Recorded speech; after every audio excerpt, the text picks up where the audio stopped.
Many things are still a baffling mystery in our world. Science doesn't quite yet have all the answers or all the keys to unlock the secrets of our universe. Every day, somewhere, someone sees something they can't explain. Something that we're told is not there, is not real, or simply doesn't exist. Too many reliable people tell of sightings and encounters with the unknown. The myths, legends, folklore, and old wives' tales are usually based in fact and in reality. When a witness to such a strange encounter finds no one believes them and faces ridicule from people they trust and love, they turn to us.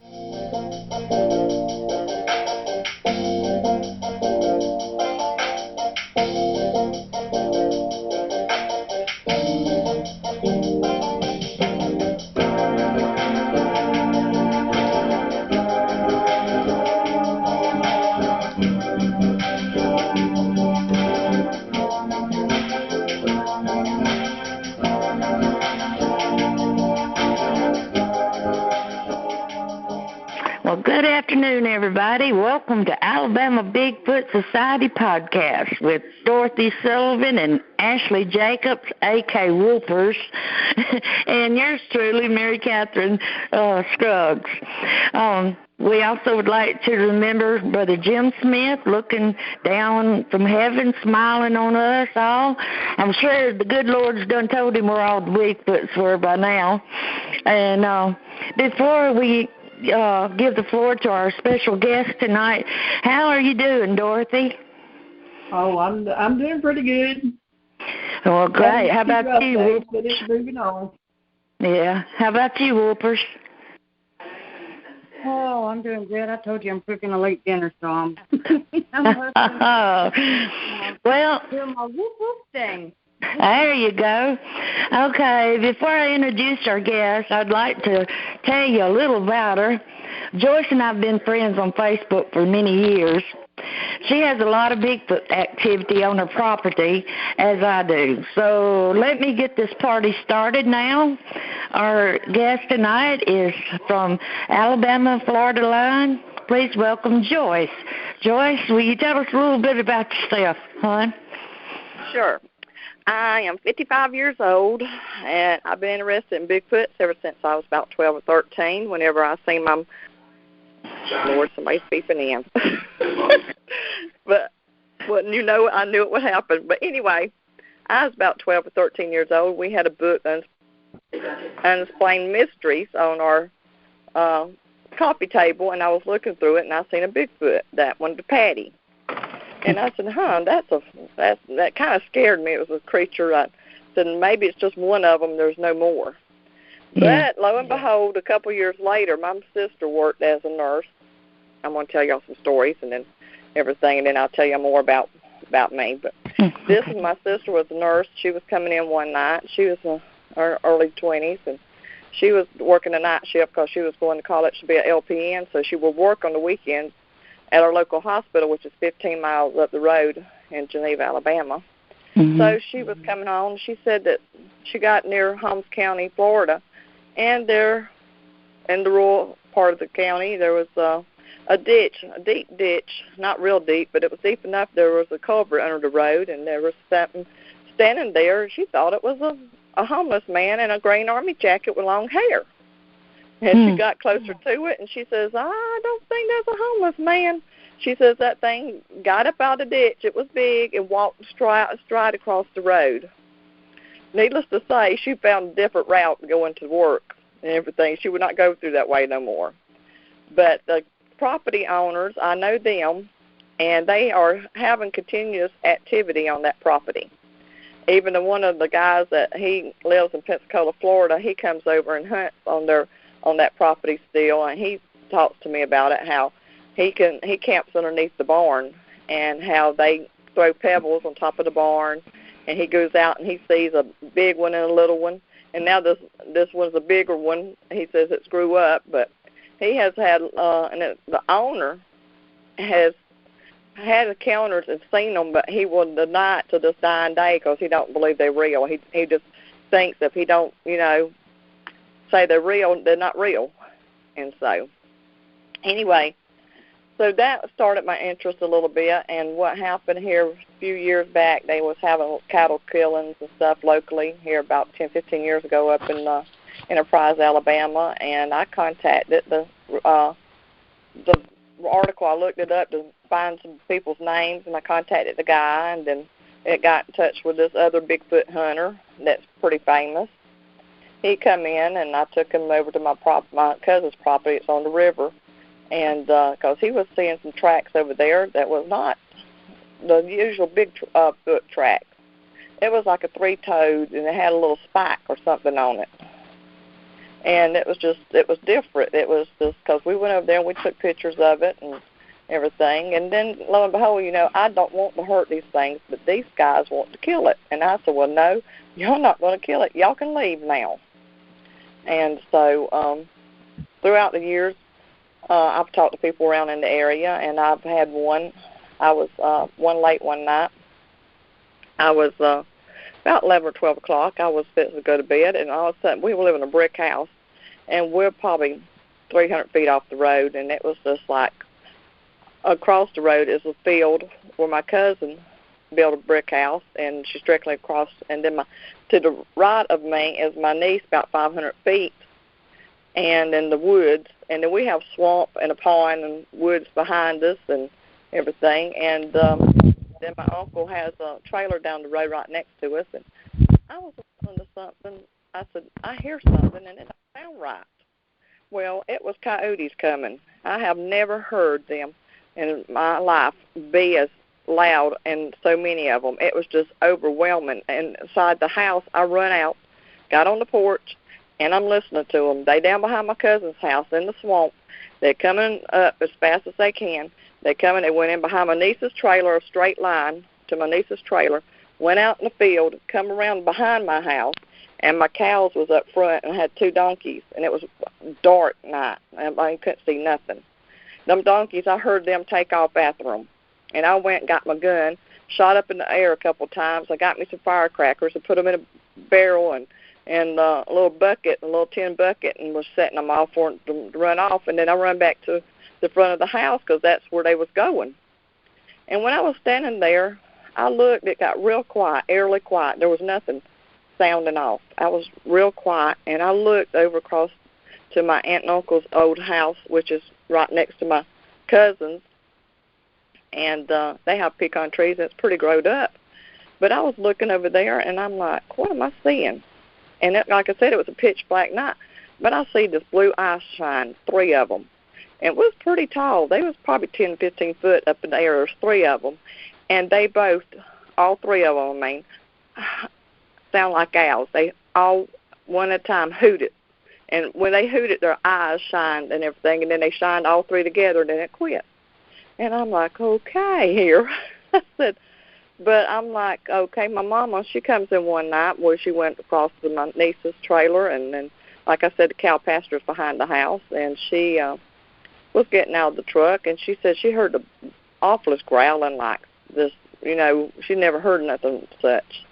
She told me about it, and I run out there, and that thing was really mad. I don't know if it could have been a rogue one or what, but that thing was mad, and so it kind of got me frozen in fear. I did not know what to do. I just stood there, and that thing grumbled and went on off down into the swamp. And down and behind my house, like I said, it's 10 acres that's cleared, and the rest of it is woods and timber property, and I'm going down there setting up in the corner a deer camera bringing in the deer for my nephew to hunt. And I go down there because he lives 20 miles away, so I go down there and I bait his deer up, and then I get the camera footage and go and see what's on it. Lo and behold, there's a small one and a big one in the background. You can see them; they kind of blend in with the territory of the landscape. But I'm like, oh my gosh! And it was kind of funny. There were some turkeys on the camera, so they was trailing them turkeys is what they were doing.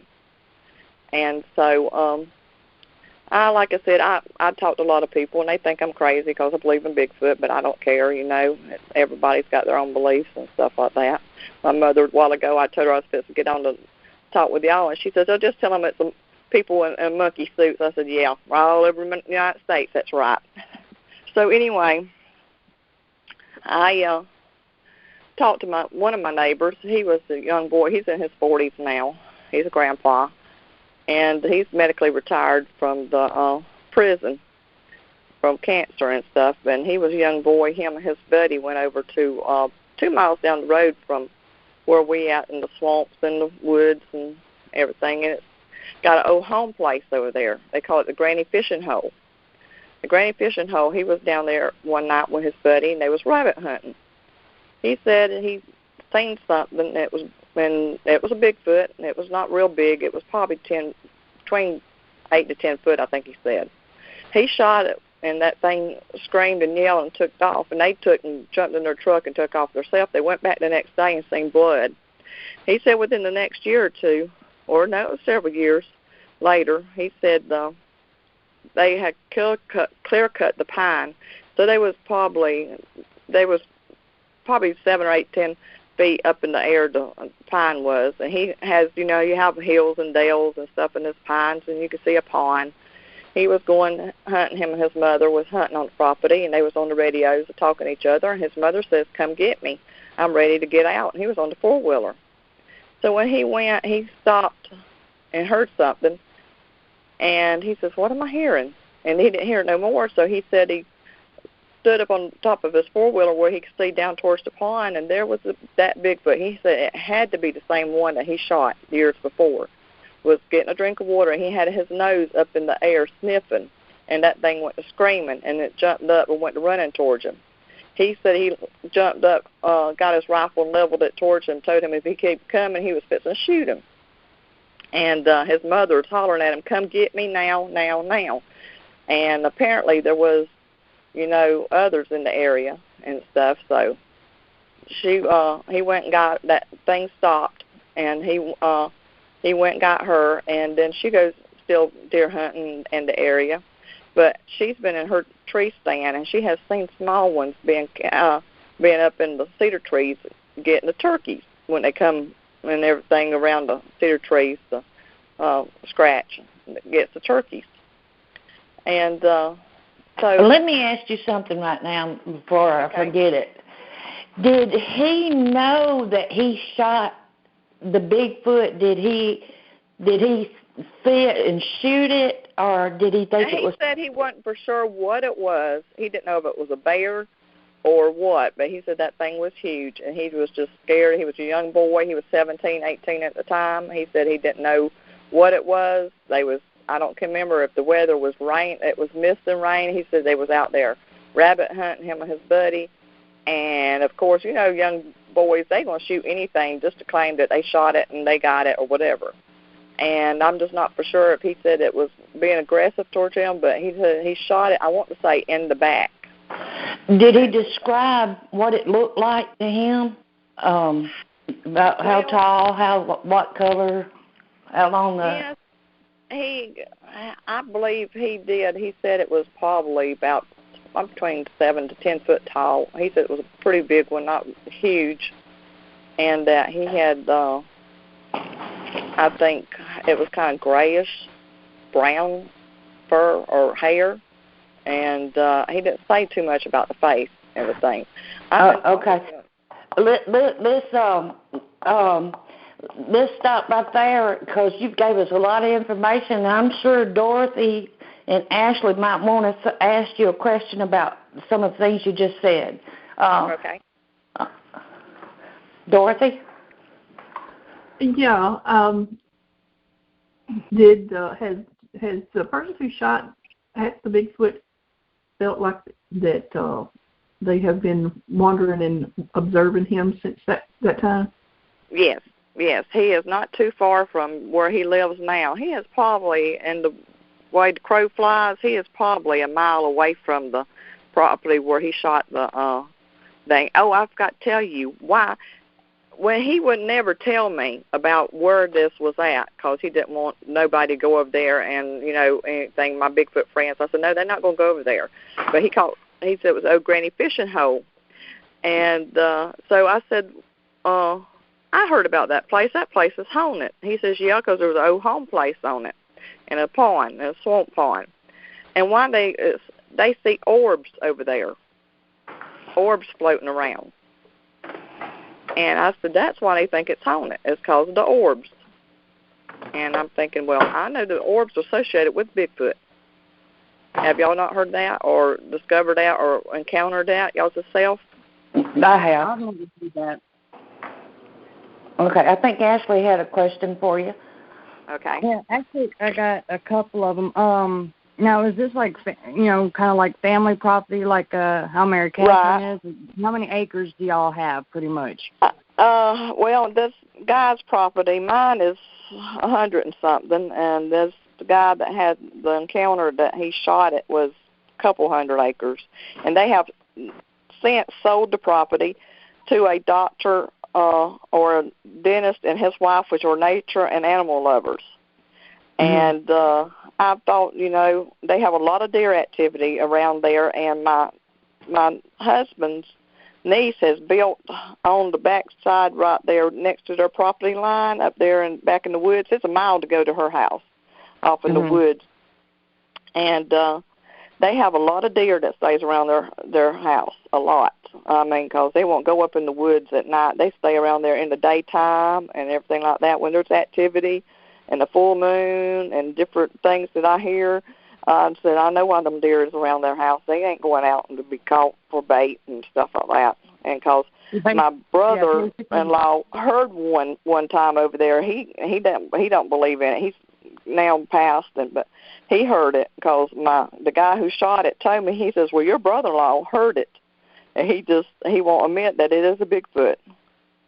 Yeah, but basically you are on secluded land. It's not like you've, got all sorts of people running around and Oh no. This is all mostly timberland. There's not a lot of houses in it. There's it's like a circle. If you draw the property where I live in this community is probably 500 to 1,000 people that live in this community, but it takes probably the circle is probably 10 miles to go around this community and reference of the main roads. And so there is a lot of timber property. T.R. Miller owns a lot of it, and then a lot of other people owns it, and not too much farming and stuff like you would think, cattle and stuff like that. But I'll tell you, we've had so much trouble with the cows being caught by the coyotes that it's ridiculous. And, I always heard that the coyotes is the Bigfoot's dog. And I figured that's why they were in there and around my house this night was to get a cow or a calf or two and everything. Like I said, I have never heard so much in my life. My neighbor, I was telling her about it. She lives on the river, probably about 5 miles from me as a crow flies, and she said that she had a guy come over to check to see how much activity he had on their property. She has a couple hundred acres. And she says had a guy come in to check out, see how much activity he had with coyotes because their cows was getting caught.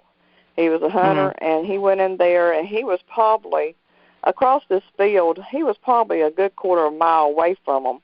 And he was calling them coyotes in, and he counted 40 on his infrared camera. 40. Wow. He says he never in his life counted or had so many come in at one time. No, I mean, shoot, I think the largest group I've ever seen was probably about 10 or 11, and that's a big group of them.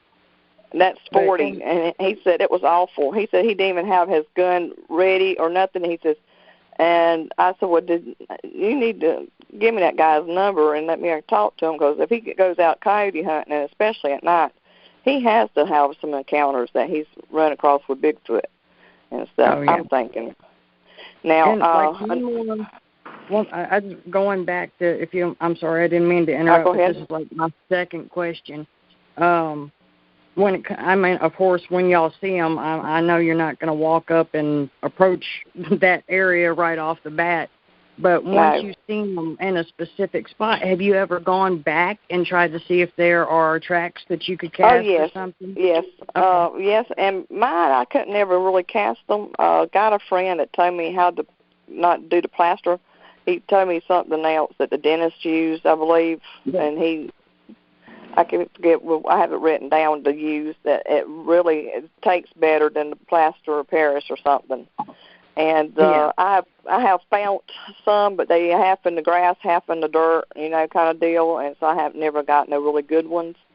That one down on the river, my cousin's, like I said, that three-toed one. And like I said, y'all, it had like a spike on it. Like it might have had a large toenail or something. So I'm thinking that could have been a dog man or something. I'm not positive if anybody believes in that, but I'm just, it was just something different about it. We've heard reports of the dog man. What's that? I said we have had several reports of a dog man. Right. Now that Kumbo, I listened to him on YouTube, and he had some that was close to Troy, Alabama, I believe it was, where he was up there stationed doing some work, and he had a couple of his workers had encountered with one day was coming to work that crossed their path. So I believe in them things, and they more battered than a Bigfoot here. And so I just know that was just strange on the river. Like I said, now my husband's great-grandfather, he had property on that 1,000 acres on that river, and he took a plow point back in the wagon days and made 200 acres into an island where the water would go around, and he done a ditch where it make it into an island. And if you want to get to the island, they got a bridge that you can go across, and it's on the you can go on with a golf cart and stuff. I've never been to it, but I've always wanted to go over there because my uncle been fishing over there on the river, and he said that he heard something around that island. He said that, because nobody goes on that island. It's more timber property and low swamp land and stuff like that, and a lot of hunters go in there and stuff. And there was a family that bought it from over around Crestview, Florida, I believe, or Fort Walton somewhere. I believe they put it up for sale. I think it already sold because my husband's family, they didn't have it no more. But I just know that, like I said, my uncle was fishing around the island, and he said that he heard it was up on a cliff bank. He said something, he don't know what it was, but he said that thing was mad. Whatever it was mad, and didn't want him around it. And he says it was nothing he ever heard before. And okay. So, Dorothy, do you have any more questions for about what Joyce had just said? Well, I was just enjoying listening to the encounter. A lot of what she's saying is backed up with some of the other stories that we've been told about the Bigfoot. But we have found that the easiest way to get close to one is to just be there and let them know that you mean them no harm. Just go and sit out, have a little chit-chat, and see if they come around. Right. And have you had any experience with that? Yes, I have. Here recently, in the last 6 months, I like to sit in the backyard and look at the sunset, watch the cows graze, and the trees and the swamp and everything like that we have behind us. And I'm always talking and everything, and it's pretty far. It's probably 600, 700 feet to the back of the trees, I guess. It might be more than that. And so I'm always out there by myself usually, and I'm always talking and just, sometimes I walk down in the field and walk the fence line and check my fence line, make sure the cows is not out, and, and I'm always being peaceful. But there was one time I was in the backyard, and it was getting pretty close to dark, and there was something that caught my eye. And I said, what is that? I said, that ain't a cow. That thing's too tall. And I did see one, but it was real briefly. It was in the corner, and it wasn't moving fast. It was kind of moving slow. And it was like a finger of a corner that comes up, and then you have a little section of woods, and then there's our pond. And he was coming out where that little finger section come out, and then he was, or she, whichever, was going across to this other one. It was just strolling, and it took a couple of steps, probably I would say 3 steps, and it was within 20 feet, it seemed like it went, because I went down there to look to see if I could see the tracks, and I couldn't find nothing. And but now it has, one time here, I have to find this and send that to y'all, but me and my husband was sitting in the backyard, and I'm like, that don't sound like a coyote. It could be a wolf or something. But this thing was sounding off, and you can't really. I wish I had a better volume to it. Maybe if I send it to y'all might have a machine or something that can bring the volume up on the sound. Oh yeah, I've got everything I need to bring the volume up on things like that. Okay, well I'll send it to y'all and see if y'all can figure out what it is. It was sounding off more, and I could tell you what happened and why I'm thinking this thing was sounding off. Next door, like I said, my niece lives 500 feet from me, and her son and his friends was out on their trucks, and they were playing with a speaker they had put a speaker underneath their truck, a loudspeaker, and they was making a lot of racket, and that got that thing upset. Whatever it was probably I would say half a mile from us in the swamp, and that thing was mad, and it was hollering and carrying on. And I'm like, it sounds like a coyote, then it sounds like a wolf. I said, I don't know what it sounds like really, and everything. So it was just, and I text my cousin or my nephew. I said, hey, I said, put this dying rabbit on there and see if it responds. And when he done it, that thing never did respond no more. I said, that thing is not no coyote, I don't think, or it would be coming towards us and everything. It just was going the opposite way from us. So I'm figuring, well, this thing is more intelligent than what it is. I'm thinking it could have been a baby. It could not have been, but it wasn't boisterous as I've heard before. You know what I mean? So anyway, like I said, we got a brick house living home with my mama because I take care of her, and my husband lives 2 miles from me, so he stays at his place. His son, and his friend was here I guess about 15 years ago. They that's right there where that guy shot the Bigfoot. It's across the road from my husband's property, and it's probably a quarter of a mile from his place. And he has a pond behind his house, my husband does, and a long drive, and then the road, and then you go up that little trail to where that guy shot it. And they were out there working on their vehicle one night, and he said something come through the yard and had tore, was just ripping and raring and hollering and screaming and everything, and they didn't know what it was. They quit whatever they were doing to run in the house. And when I got over there, they was telling me what was going on. I'm like, well, what was it? I thought they was just, I said, y'all been drinking. Y'all just drunk or something. Y'all don't know what y'all doing. Somebody's trying to scare you or something. Some of your friends is coming in. And so my husband has some chickens, and he has when he turns the chickens out, they have a little box outside the pen that they can lay their eggs in. It's got a tin over it, and it's got he has his own sawmill, so he has heavy duty big pieces of wood, and he has the tin on top of this wood box. But let me tell y'all, he come and he says, I don't know what it was, but he says you could see the teeth mark and claw marks. It was ripping that tin apart to get into them chickens and everything. And I took pictures of it. If I could find it, I will send that to y'all. His brother looked at it. He says, we don't know what it was. And I said, I know what it was.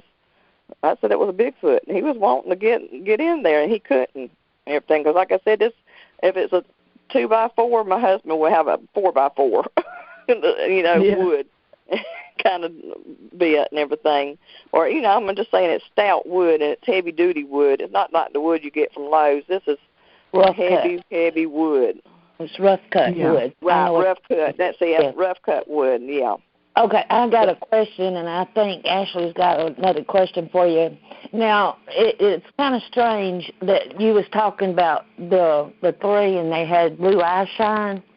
Right. And, there's been many different colors that people have said they've seen. They've seen red and yellow. But one night, the dogs here was going off, and I walked in the backyard, and I didn't have a flashlight on it.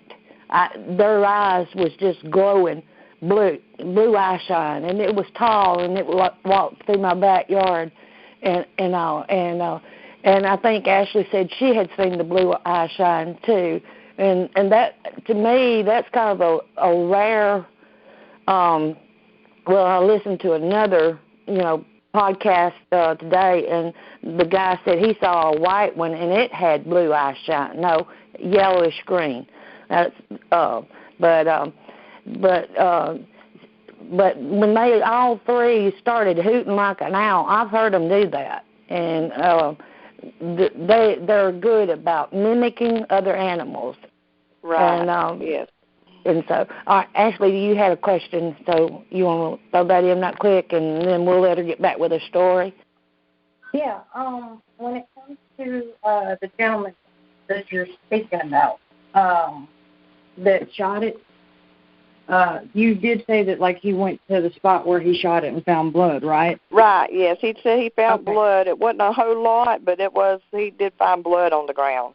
I'm not sure what, he said he was rabbit hunting, so, it had pellets, I'm sure, that he got. So I'm not sure which, how far he was. He said probably 50 feet away from it when he shot it. Well, my question about it is, when he was telling you about this, how good of a look did he get as far as, did he see it being, on standing erect on 2 feet or what? No, it was on, I think it was maybe, I'm not positive. I will have to check with him. And he said, I believe it was down squatted, and that's when it stood up. And then it stood up on 2 feet. I really wish that, he was a believer at the time, because it would be so awesome if he could have, even though it wasn't a whole lot, if he could have found something to soak that blood up so that it could go to a lab and get some good DNA.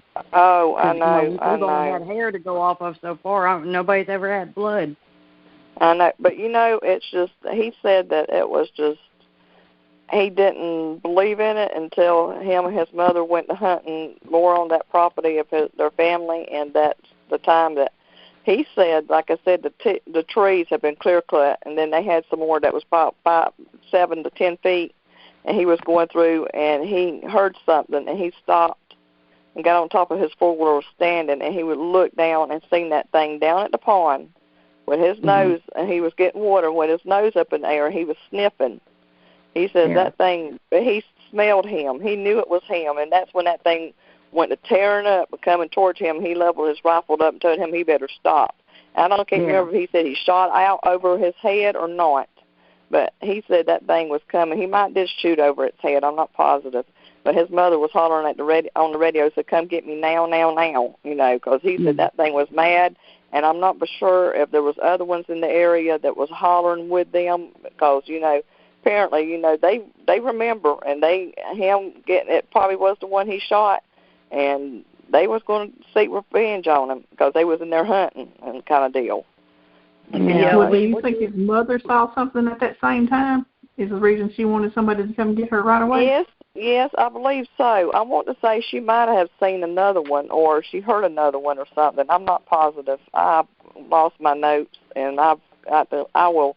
Y'all would love to hear him tell the story. He's got quite a few other little stories he can tell and stuff, but I know that make a date and he can come on one day too. Right, and I'll do that. He just said, it was just amazing that thing, whenever he was getting water, and then he said that thing had his nose stuck up in the air. He did not say what he looked like, really. He just said he had his head up and was sniffing. He can tell it was sniffing.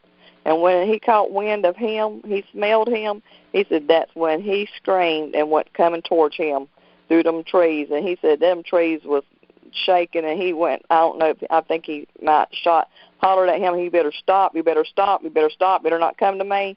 And he shot over his head, I believe. I'm pretty sure he did shoot over his head, but his mother was hollering at him to come get her and get out of there, because I think there was others in the area.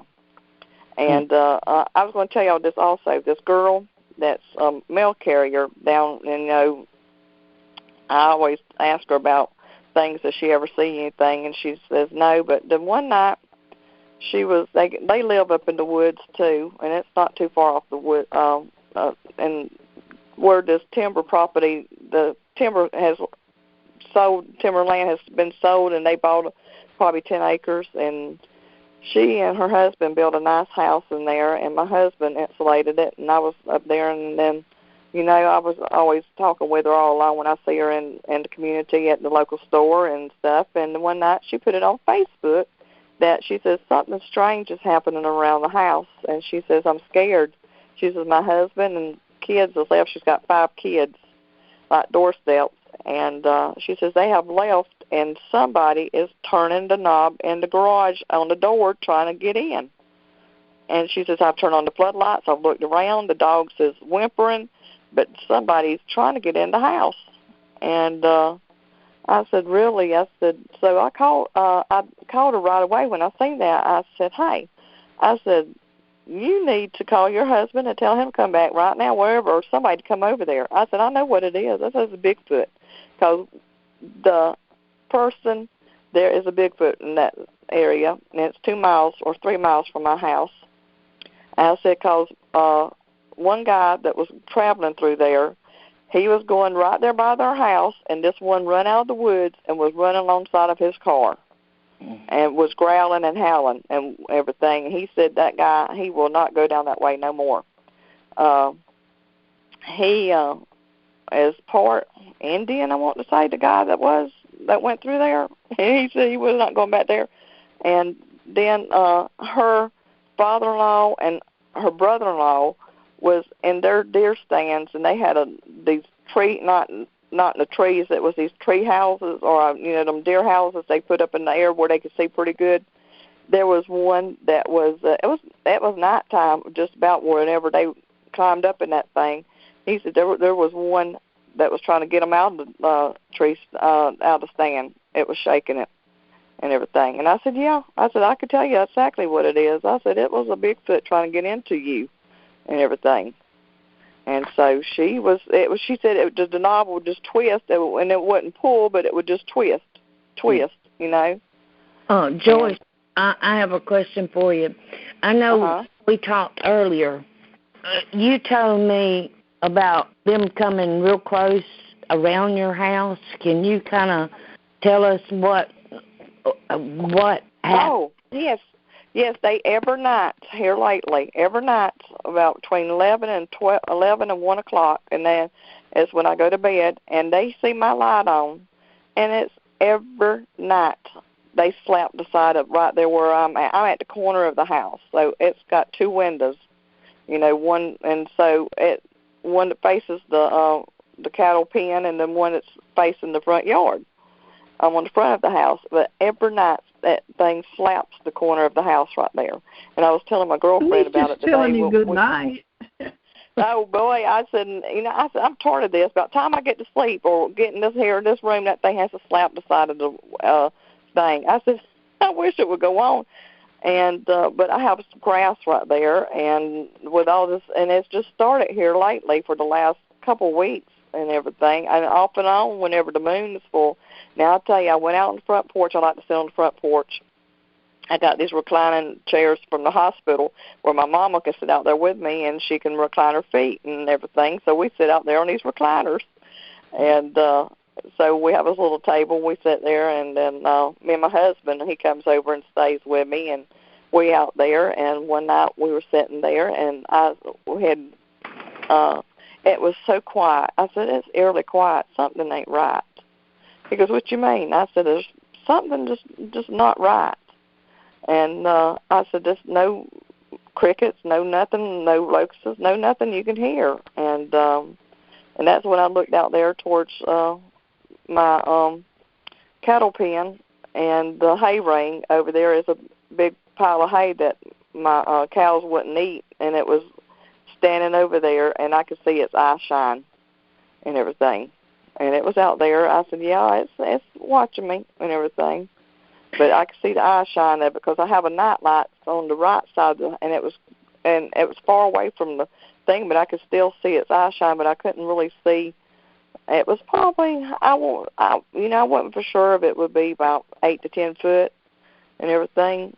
The eye shine was, because it could have been squatting down or slumped over or something. But like I said, that thing, he is, or she, I don't know which, but really likes to aggravate me at night now and slap the side of the thing, and I'm like, I'm tired of this. I want to sleep.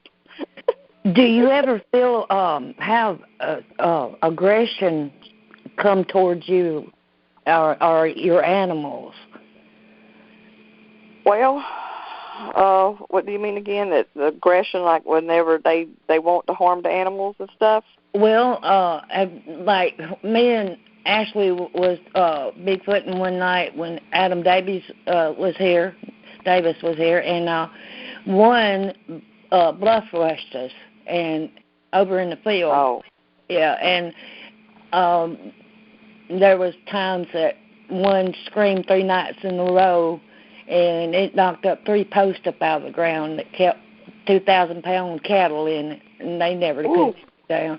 But they rimmed it out of the ground. And that's what I'm talking about. I know I said sometimes a rogue will come through, and they're ugly. And I was just wondering if you've ever felt any aggression towards your family. Would you trust your kids being outside by themselves or whatever? At certain times of the year, I could feel a change. You know how you could feel just how the change of something in the air or something in the environment. Your body, you could tell it. Mm-hmm. Me and my niece, we like to go fishing down at the pond. It was 500 feet behind the house, and then it's got behind it's a swamp. It's the woods. But from the other side, it's all clear pasture. I'll send the pictures to y'all. And it's up. You can see my house sitting on top of the hill. When we down there on that dam, I just, for some reason, I get the hair standing up on the back of my neck. And that's where I heard that thing that was hollering. That I said, I don't know if it was a dog man or if it's a rogue that's in here and stuff. I'm not positive. They called that Bear Bay and everything because there was bears in it around. That's where they always called it, called Bear Bay. And I just, I said, I don't know. I just have the feeling of something. So I always tell my niece, she's got her 4-wheeler. She's 10, my great niece. And then my other is 15, and he's a grown-sized man, and he ain't little. He's and everything. Him and his friends, they go down there and fish and hunt and stuff, too. And I tell them, I said, you always be careful and watch your surroundings and listen. And I said, if it gets terribly quiet on y'all, when it's getting, I said, don't question, or if you have a bad feeling come upon you and you don't need to be there, I said, please leave and come home and everything. And I'm always checking on them. I got my binoculars out on the piano where I can look out the back door. I pick them up, and I'm always looking for them and everything because I do have a feeling there is one in the area. And me and you, Mary Catherine, was talking today. We thought it was a regular Bigfoot or the swamp apes. Or skunk apes, I mean. I have a feeling it's a mixture of both down here. Yeah. I felt the aggression here when some con people came in and started strip cutting my mother's timber. And they were coming up during the day screaming at me across, the road. And then I had the incidents where my granddaughter saw one watching her and her little brother play in the living room during the day, and then a week later the county law saw it running through the yard. So you know what I'm talking about? The people that had their lands, clear cut. Right. Can you sense anger from them whatsoever? Yes, I do. Very much so. And especially the ones that they have clear cut 100 or so acres, and they have made it into a cattle pasture, and they are having some troubles. And they think I'm crazy, but I'm just going to tell them. And I said, well, they have a calf or two go missing, and they blame it on the coyotes or something. And I'm like, no, I don't think so, because they right there where that Bigfoot is. That's, I believe it's getting it, and because one night he has cattle over on my cousin's place, which is half a mile from me. And he has cattle over there on their place, which was 2 miles from me. And then, so that was the night that the coyotes was trying to get my cattle, and we were chasing them through one pasture to the next, up to down the dirt road. And then I called him and I said, "Hey, your cows is here and they might be going there." I said, "You better come and help us." So he came to help us. And that night I just had the strangest feeling. I said, "This is just not a coyote that we're chasing and everything. I think this is a diversion of some sort. You know, that this thing is I believe it's, like I said, I believe these coyotes is their dogs. They get them, or they scavenge behind them, or they, you know, I don't know. I'm kind of up in the air about that. I'm not positive because I hadn't really researched it so much as about how they think that coyotes are Bigfoot's dogs. What do y'all think about that? I'll jump in here and tell you, because that time that Mary Catherine was talking about that we got bluff rushed, there was one night when we were down the road from her house looking down into the swamp, and Adam had me doing whoops. That's how I got the name Whoopers, because he loves my whoops. And he says that I get the best whoops he's ever heard, so he dubbed me Whoopers. And I was getting great responses. And then way back down the road behind Mary Catherine's house, you could hear these coyotes going crazy. And then all of them got quiet except for one, and it sounded like it was getting torn apart, and then it just went quiet. And that was kind of freaky to me because, you know, and we were getting howls from that back area too. I know they mimic. It's like that. I think that a lot of times they use the coyotes as camouflage. Right. Diversions. Yeah. They use it as a diversion. Yeah, where they can go and do what they want to do. Mm-hmm. Because more you, like, anytime you put a vocal up of not the howl, well, sometimes a howl when it gets a higher pitch, when it's not the yell. Right. People sit there and say, "That's a coyote. That's a coyote," you know, things like that. And you're like, no, coyotes do not. You know, you can hear like they're not perfect at mimicking. Now, right. We did experience one that did a perfect job of mimicking a man's voice saying, "Yeah," like 20 feet from me and another Bigfoot researcher. And, oh, really? Yeah, I mean, he yelled out "roll call," and we heard this voice that sounded like another guy that was with us, and it goes, "Yeah," and then there's a whoop following it further in the woods, and then next thing you know, one of the researchers comes down the road, and we're like, "Oh, you left Adam by himself?" And she was like, "No, Jason's down there with him." I said, "No, he's not. He's in the tree line right there about 20 feet away from us." He just said, "Yeah." And, me and Ed kind of looked at each other, and we're like, wow. And I believe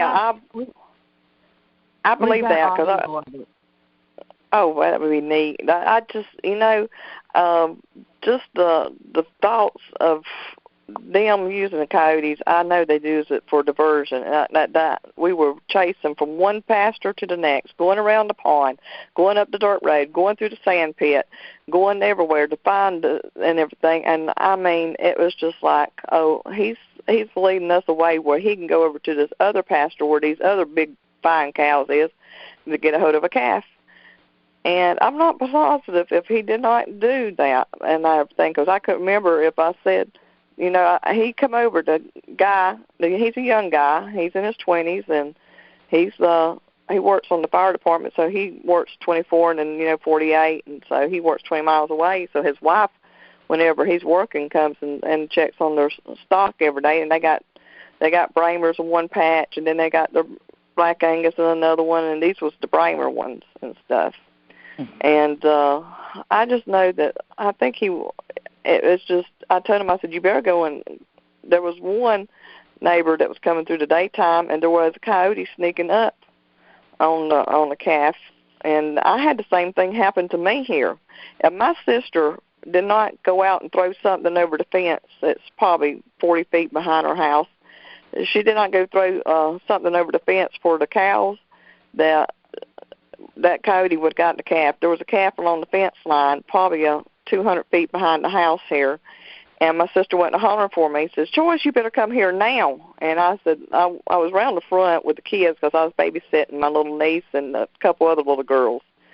And this was 4 years ago. And y'all, I wish I took a video of this. My mama's yellow loud mixed. She ran down there and got between that coyote and the calf and was daring it to go around. And that thing stopped where I could get my rifle. And then I got my rifle and went out to the fence, was going to shoot it, and I didn't have no bullets, so I had to turn around and run back in the house and get my bullets. And I decided, well, I'll just run down through the field. So I run down the fence line a little bit, went through the gate, going in the corner, and I'm chasing this coyote across the field, and I'm just shooting. And I said, this sight on this gun is not lined up, and I was getting madder, and I was just running after it as fast as I could. And I'm 5'11", and I'm not skinny, I'm not fluffy fat, but anyway, I'm pretty long-legged, but when I get mad, I can run. And I was running after that thing, and I was stopping and shooting, and that thing would dodge it. And I forgot to tell y'all, when I got to the corner of the property, that thing went in the woods, and I had to call my husband and my nephew, and they were coming to me, and I was standing there waiting for them to come to me, and I was not going into the woods because I heard a whole pack of them in there then. They went growling at me. And I'm standing there, and I said, I don't think I got any more bullets but one. And I'm waiting for them to get to me. And I'm like, please come on, please come on.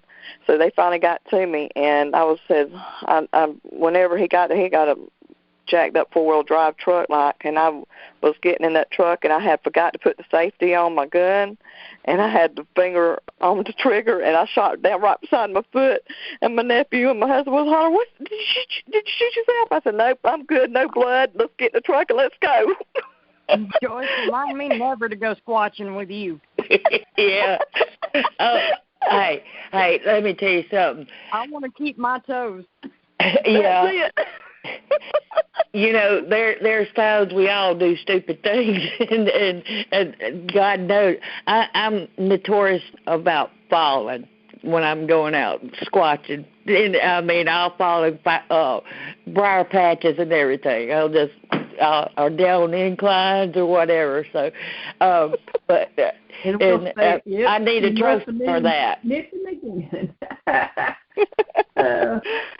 Well, I tell you, I was just like, I thought to myself, I said, I couldn't even talk because I was shocked in fear because I knew that thing had to be a decoy to run to get the calf. But then when I got, like I said, when that thing run and it had some other ones, and it was like 500 feet or 1,000 feet away from us, because I run a long ways. I was give out time I got there, and I was like, oh my gosh! And I heard that thing growling and others growling, and I'm like, something ain't right here. And then whenever he got to me, like I said, I was getting in that truck, and I was trying to get up in that truck as fast as I could, and I'm long-legged, but I shot right beside my foot, and I'm like, oh my God, I'm about to kill myself trying to kill a coyote. Dorothy, I think you have a question, don't you, hon? Well, I was saying we're just going to have to go ahead and wrap it up. We've been chit-chatting for about an hour now. It doesn't seem like it, but we have. But I was wanting to know, do you have any other kind of paranormal activity happening around you, not just the Bigfoot, but maybe UFOs, ghosts? Oh, yes. I was telling her about that. When I was 10 years old, 45 years ago, I was, me and my sister was coming to and I've seen them in the past. My cousin across the street, he believes in stuff like this. Even the guy that shot the Bigfoot, he was a young boy, and down at Eglin in Fort Walton Beach with his real daddy, he said that they were going, it was at nighttime, he seen a UFO come up and seen the little green men and seen regular people in the windows. And they all sitting up there, and that thing, his daddy was telling him, get down, get down, get down. But then me and my sister, we was going on, lived over on our chicken farm, and then we moved over here to my mother's property about 14 years later after I seen this. But me and my sister was going to the local store, and it's a little country store, and we was going to get some crackers, and and he was closed, so we come over to my granny's house here. And when we was going around the bridges, go around this curve, and there was this field, and this thing come up, big round circle, had lights on it. That thing shot off. I'm like, oh my gosh! Me and my granny had pine trees around her house. She had these steps. You go up these steps, and then you go up a sidewalk, and then you go up these steps, and then go in the house. I don't even remember hitting those steps or hitting the sidewalk and everything. Well, maybe we can get you back in a week or so, and you can tell us your UFO experiences. Oh God, yeah. I'm always into the unusual and unexplained stuff, and I just I rev in it and stuff because I'm thinking I've had a lot of experiences myself.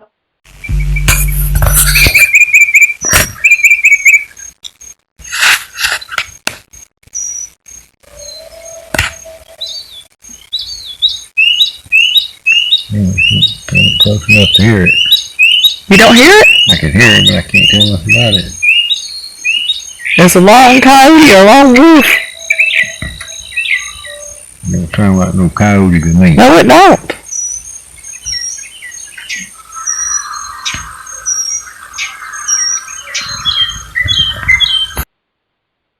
Well, It was great talking to you ladies. I appreciate it, and I think I've taught myself we've enjoyed listening to your stories. Thank you so much, Joyce. It was a pleasure.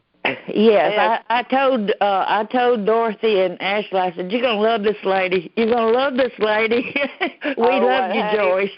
And I don't think that far from where Dorothy lives and everything. Maybe we all can get together sometime and go Bigfoot or whatever.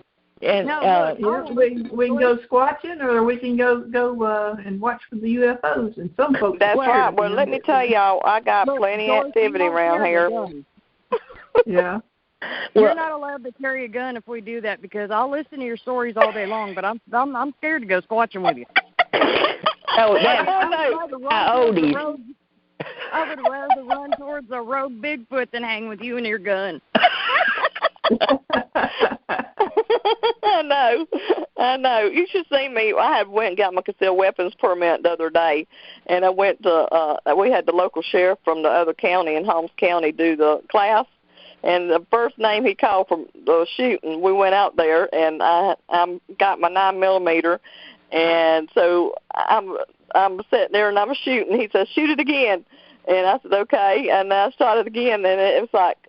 He says, I told you to shoot and everything, and I went, pow, pow, pow, pow, pow. He says, you into these guns? I said, oh, you just don't know.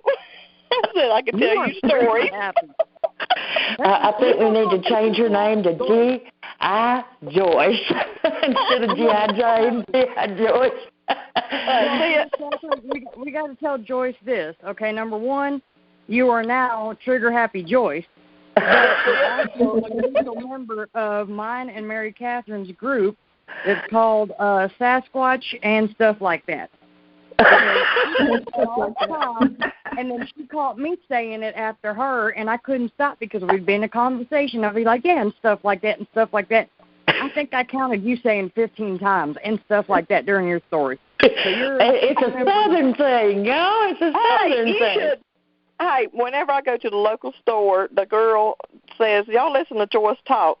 She'll say, and everything, and everything, and everything, and everything. And I said, well, I'm covering everything. Well, look, ladies, it has been really great. And we have really been blessed tonight with some great, information and confirmation about what other people has witnessed and experienced. If you would like to call in sometime to the podcast, we're going to put my email address, and You email me, we'll get in touch with you. We won't use your full name. We won't give out your location. We just want people to realize they're not alone. Dorothy, you got something you want to say? I have really enjoyed it. I enjoy having these little meetings and talk about everybody's experience. And I would love for anybody who has had an experience to get in touch with us so that we can get them on and let everybody know what's really out there. Amen. And Ashley?